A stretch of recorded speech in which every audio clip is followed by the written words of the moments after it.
akan mengikuti webinar terkait masalah kurikulum merdeka. Jadi sebelum kita masuk ke pertanyaan, kita perkenalan dulu ya Bu. Namanya Bu Rusmiliati SPD. Rusmiliati SPD. Untuk jabatannya Bu? Jabatan guru kelas. Guru kelas 1. Golongan 3B. Lama mengajar 18 tahun. status tadi.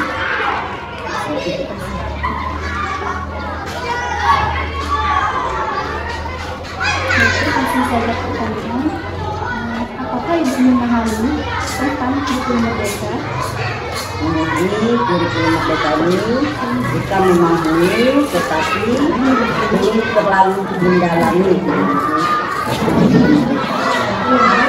Pertanyaan kedua, bagaimana pendapat Ibu tentang kurikulum merdeka? Pandangan saya mengenai kurikulum merdeka ini sudah cukup bagus, tetapi dalam pelaksanaan itu belum terarah. Perbedaan apa yang mendasar menurut Ibu antara kurikulum sebelumnya dengan kurikulum merdeka? Ada kurikulum K13 itu kalau di kelas 1 itu kita belajarnya tema ya di kelas 1 itu. Pada kurikulum merdeka, sedangkan di kurikulum merdeka kita kembali lagi ke permata pelajaran. Ya. Yang keempat, maka pergantian ini tidak terlalu cepat, kesannya seperti ganti paket atau ganti kurikulum. Kalau kita lihat dari kurikulum ini memang terlalu cepat untuk dilaksanakan, ya. Karena kita belum melaksanakannya, belum ada sosialisasi, sudah melaksanakan, ya sudah berganti.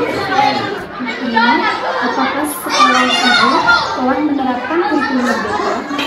Dari sini sudah mencoba melaksanakan, ya, tapi masih kita melakukan proses yang lebih baik lagi.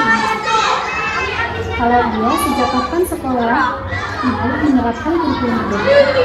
Sejak awal adanya kurikulum merdeka, kita di sini sudah melaksanakan kurikulum merdeka. Apakah Ibu pernah mengikuti pelatihan kurikulum merdeka? Mengikuti pelatihan kurikulum merdeka. Di sini kalau kita anggap belum, ini sudah ada ya yang mengikuti pelatihan kurikulum merdeka itu yang diselenggarakan di Kudus, ya. Kalau sudah, berapa kali Ibu melaksanakannya? Baru 1 kali.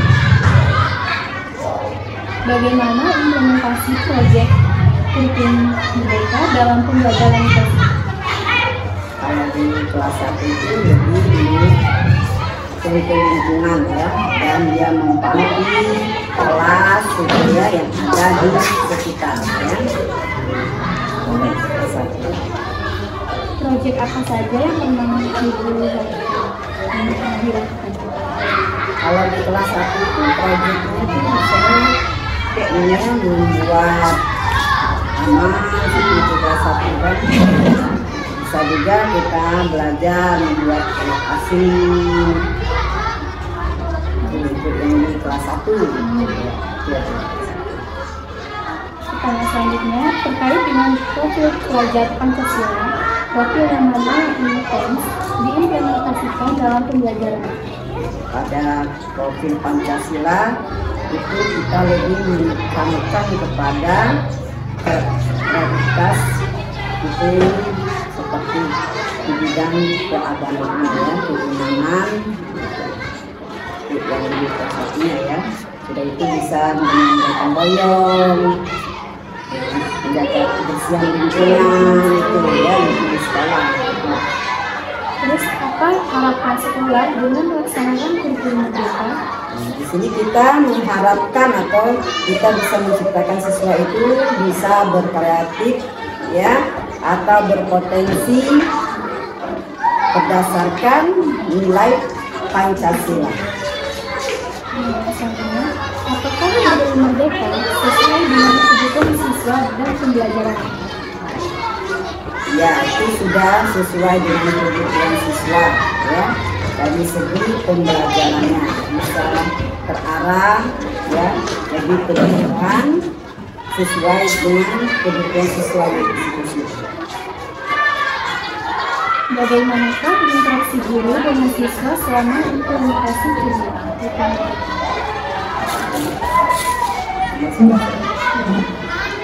Itu sesuai dengan kebutuhan siswa. Lebih ditekankan lagi karena lebih banyak proyeknya yang melibatkan siswa. 12. Bagaimanakah interaksi guru dengan siswa selama implementasi kurikulum Merdeka? Itu lebih dekat lagi ya, guru dengan siswanya dalam itu tadi mengekspor pengetahuan kepada siswa. Untuk pertanyaan pengembangan program, yang pertama, apakah sebelum mengajar Ibu memakai CP, ATP, atau mengembangkan tujuan pembelajaran? Ya, sebelum mengajar kita harus mempersiapkan dulu. Sama seperti di K13 kita harus mempersiapkan RPT, silabus, itu harus dipersiapkan dulu. Yang selanjutnya, apa yang diketahui tentang modul ajar dalam pandangan kurikulum Merdeka? Ada modul ajar itu berisi ada tujuannya, sudah itu langkah-langkah ya, langkah-langkah sama seperti di RPP. Di RPP itu kan ada kan, pertama kali kita ada tujuan mengajar itu apa ya. Terus, apakah Ibu membuat RPP atau modul sendiri, atau hanya mengutip kemudian dikembangkan sendiri dengan kondisi sekolah, atau silabus dibahas dalam kasabun, kemudian di sekolah dan disesuaikan dengan kondisi peserta didik? Kita kalau ini kita bisa mengutip ya, bisa mengutip, tapi kita harus disesuaikan dengan pengembangan yang ada di sekolah ini, harus disesuaikan dengan sekolah dan harus disesuaikan juga dengan peserta didik yang ada di kelas. Bagaimanakah Ibu memasukkan unsur literasi, scientific, keterampilan abad 21 di dalam modul yang Ibu buat? Ya, itu sama ya, sama pentingnya dengan proses pembelajaran tadi. Kita kalau di kelas 1 itu ada yang dinamakan literasi. Di kelas 1 ya belajar membaca di kelas 1 sesuai dengan kebutuhannya saat pembelajaran itu. Apakah Ibu menemui hambatan dalam pembuatan modul? Nah, kalau hambatan itu pasti ada ya, sedikit karena tempat atau itu sumbernya itu belum memenuhi sebabnya. Itulah hasilnya. Ya. Apakah Ibu adalah seorang guru penggerak?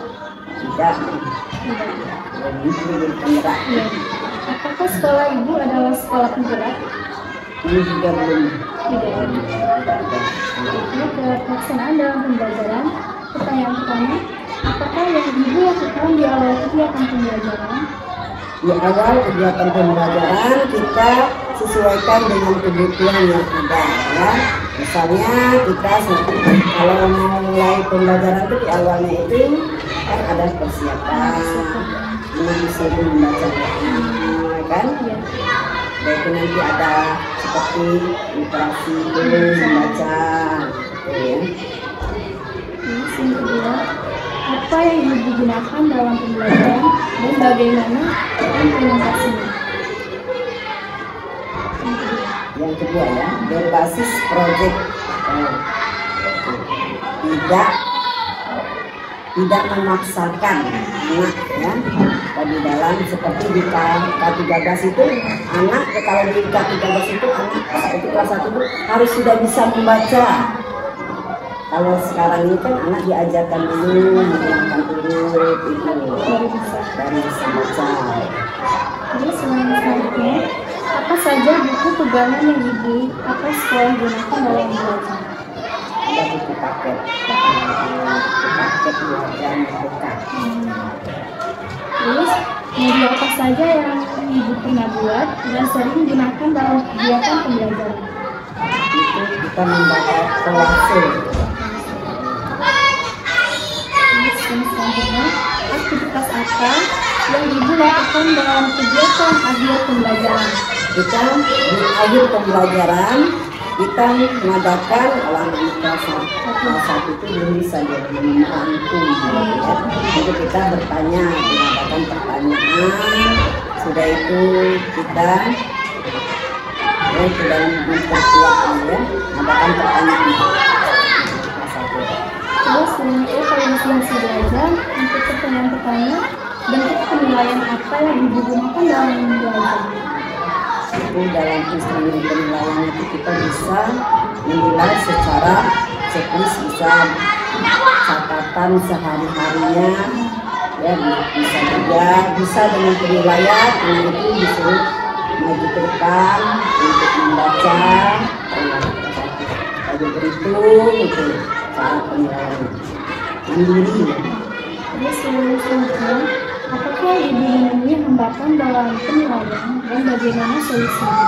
Nah, kalau penilaian itu kalau hambatan itu pasti ada penilaian kita pasti ada hambatannya dalam penilaian kesulitan kita adalah yang belum bisa membaca.